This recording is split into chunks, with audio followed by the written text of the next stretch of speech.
Hi, everyone, and welcome to Unedited Chatter with Stephanie and Tisha. We are so excited you're here with us today. Unedited Chatter drops new episodes every other Wednesday. Don't forget to like, follow, and subscribe on YouTube or wherever you get your podcasts. And the socials will be listed in the show notes.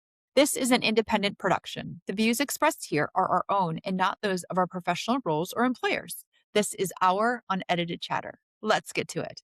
We have our friend Heather Salas here with us today.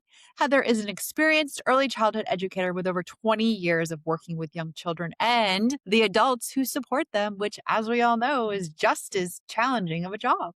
Her career spans a wide range of settings, including small, family owned childcare programs, large corporate centers, and public schools, giving her a very well rounded perspective on learning across diverse environments. Heather, welcome. Thank you very much. I'm so excited to chat with you. We've kind of been in meetings before, and you just have great ideas. So, your title today is The Chatter That Counts, which I was like, ooh, what are we going to talk about? So, tell me why you chose this topic, what you're going to speak about, and why it's important to you. I chose this topic because in an early childhood classroom and I've seen a real decline in their skills, their speaking skills. Their word bank should be up to about 3,000 and it's not there. Not all of them, but I just see that's declining. And I feel like we're in a position where we can help that decline stop. We actually have had some podcast recordings lately about how parents aren't talking to their children and how we need to talk and we need to have conversations. And I think there's so much going on in the world that parents come home, they cook dinner, the kid sits, they're on their computer, and we're all guilty of it, right? Because Right. it's I agree. easier. Yeah. It is easier. Bank of research now that also says that they have these little handy dandy thing called devices that are not back and forth. So they are taking in the information, but they're not having to respond or articulate. So they're using a different level of vocabulary and word banks that they Exactly. used to, right? Because we used to have conversations in the Sure. car. Now we have screens in the car. So it looks a little different. Heather, what advice do you have for our audiences, very often educators and teachers, to get that decline to stop or slow? Well, one of the things that I read on Harvard's Center for Developing Children website was I've never heard this term, a thick conversation. And I do this, but I've never heard it. And so a thick conversation is when you really dive deep into the conversation and you're going to have that back and forth, what some people call serve and return. Instead of talking at the child, you're talking with the child. So you're going to ask them open-ended questions to encourage them to give some kind of answer beyond yes or no. You know, for example, do you want to play with a boat? Yes. What color is it? Blue. Who will ride in the boat? The man. That is very thin. But if you turn it into which toy do you like to play with the most? And the child says the boat. Oh, the boat's your favorite. Why is the boat your favorite? And let the child explain that to you. And so maybe he says the man's going to ride in the boat. Well, where is the man going? He's going to go through the bubbles. Oh, the bubbles are dense. And then the child may say, oh, the man's falling out. Oh, no, we don't want the man to fall out. And the child says, I'll get the well. And the parent says the well is the hero. Just in that brief little exchange, we've got some novel words: traveling, dense, hero. These are not necessarily words that you would use in a daily conversation, but now we have them.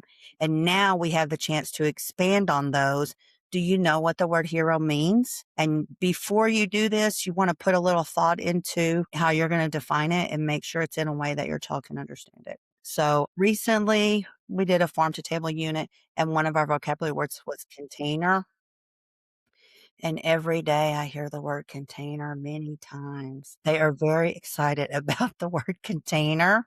Container, container. They see them all over the school, whatever we're doing. What do you need? Do you need a container? It makes my heart very happy because they're able to grab onto that word and put it into their everyday conversations. And that's the most important thing, is that they're able to keep using it and it's adding to their word bank.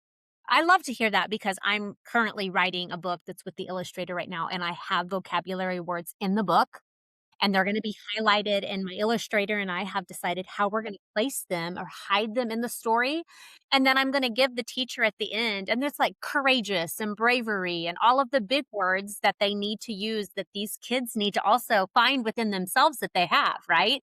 And so I think, and I wrote this for teachers and for parents so that they could have these conversations like you're talking about Mhm. at school. And I remember teaching, these different vocabulary words, and we would actually pull out a big dictionary and we would look it up together as a class. And then we would use that all week, kind of like container. And it was Right, so right. fun to hear them say these big words, but they knew what they meant. And then the parents, when they go home and they start using them, hopefully the parents can kind of. Sure. That is one thing that I think educators need to, in the classroom. Then you need to send it home and say, today we learned the word enormous. We've defined that as super big. So look around your house and find some comparisons of what's small and what's enormous. The Hot Wheel is small. The car in our driveway is enormous compared to the Hot Wheel. Right. I love So that. And I think strengthening their both receptive and their expressive vocabularies again are going to help them in their literacy later on, in their writing later on. So these are foundational skills to what develops later across content learning. right. Also, social emotional to be able to express their feelings. Yes. Yeah. Yeah, it's another. Talk about what that might look like in terms of getting them to do just that, communicate their feelings. Well, my favorite way to do it is every book that we read, excuse me, in the classroom, I stop and say, "Well, let's look at this child in the book. How do they feel?" And they will always label the reason the child feels that way. They're sad because the balloon flew away. And I'll say, but if you look at their body, how do we know that they feel sad? You're telling me the reason. How do you know? And they'll say their mouth is down, their eyes are down, their shoulders are down. And so to be able to label that, so then you feel it, something happens, and you feel your body going down and you make that connection. I'm sad. What's the reason? And to read it in someone else. What's going on? I just saw you push him. Look at his face. How does he feel? And they immediately recognize he's sad because he's down. His eyes are down. His mouth is frowning.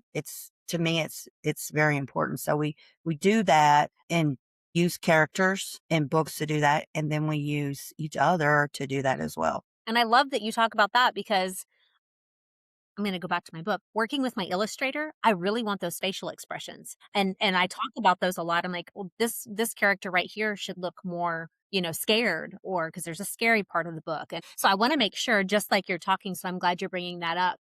How are you, conveying this to the parents? Like, we've got to start talking to your child. What are you having them do with them at home so that when they come to school, they are, have a little bit more vocabulary? I like to send little blurbs home every week and say, this is what we did and categorize it as far as literacy, math, social, emotional, and then give them a little quick thing. Social, emotional. Today we talked about feeling the word greedy and what that means. So talk to your child about being thankful for what they have, something really short like that, because I do want them to know that school is not just academics. School nowadays is more for the well-rounded child. We have to be right. Right? Yeah. And that's about what everybody we're interviewing and talking to in the last several days, it's all that stuff, right? Mental health, wellness, socially emotional, like, what are we doing? So, Well, back in my day when I was raising my kids, we had Dr. Spock and Apple Bottom. We we had all these things to help us, and they don't necessarily take a deep dive into parenting tips. If they can't get it in 2 minutes, they lose interest in it. So something that's very short and quick. I have printed out social stories for children that are struggling and sent it home and said, I read this every night with your child. I love that. There's something extra just so, this is what your child is struggling with, eloping. So I have a little book called It's Not Okay to Run Away, and I'll just print that out and send it home and say, and I always say, like, I'm on team, whatever the child's name is, we're on the same team, you and I. And our goal is to get him to be successful in this realm, in this world, in the school world. So I help love that. me help you, On team, whoever it is. I love that. Yeah, whatever the name is. Yeah. yeah. Yeah, because the parents want to know that you care about their child. That's all they care about. They do, and in the long run, I think, parents always want what's best for their child. Yes, Even if they're not sure what that is or what that looks like, they want what's best for their child. I agree with that. All So, right. Well, Heather, this has been awesome. You have so many great ideas. I'm glad that you joined us today, and I hope that you'll return. Thanks for being here. we thank you for the opportunity. Yes. All right.